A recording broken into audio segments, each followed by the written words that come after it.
இதுதாங்க பிருங்கராஜ்ன்னு சொல்கிற கரிசலாங்கண்ணி. பிருங்கராஜ் தைலம், பிருங்கராஜ் ஹேர் ஆயில்ன்ட்டு ரெடி பண்ணுறாங்கள்ல, இந்த இலையிலேருந்து தான். இது இலை கிடையாதுங்க, கீரை. இதை வந்து கிராமத்தில் கடைஞ்சி சாப்பிடுவாங்க. எங்கள் ஆயா வந்து அப்பப்போ இது வந்து பருப்பு கீரை துவையல் மாரி அரைச்சி கொடுப்பாங்க. துவையல் அரைப்பாங்க, சாம்பார் வைப்பாங்க, கூட்டு பண்ணுவாங்க, பொரியல் பண்ணுவாங்க. அவ்வளோ உடம்புக்கு குளிர்ச்சி. வெயில் நேரத்தில் இந்த கீரையை தான் அடிக்கடி செய்வாங்க எங்கள் பாட்டி வீட்டில். இது அவ்வளோ டேஸ்ட்டாகவும் இருக்குங்க. முடி கொட்டுறதுக்கு இது அவ்வளோ நல்லாயிருக்குன்னா பாருங்கள். இதை அரைச்சி எண்ணெயில் மிக்ஸ் பண்ணி கூட கரிசலாங்கண்ணி தைலமாக தடவலாம். பாய் வீட்டோட பிரியாணி ரகசியத்தை பற்றி உங்களுக்கு தெரியுமா? இதுவரை யாரும் சொல்லியிருக்க மாட்டாங்க. இதை பாருங்கள், இதுதான் ரம்பை செடி. எவ்வளோ சூப்பராக இருக்குது பாருங்களேன். இருங்க, நான் வீடியோவை காமிக்கிறேன்.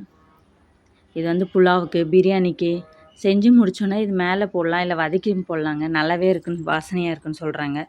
ரம்பை செடி இது பிரியாணிக்கு இது போட்ட மட்டன் பிரியாணிக்கெலாம் இன்னும் சூப்பராக இருக்குங்க. எல்லா நர்சரிலையும் கிடைக்குது. நீங்கள் என்ன விசாரித்து வீட்டில் வைங்க. தொட்டியில் கூட வச்சு வளர்க்கலாம். சூப்பராக இருக்குது. பட்டை லவங்க இந்த இலையும் போட்டு செஞ்சிங்கன்னா அவ்வளோ டேஸ்ட்டாக இருக்குது.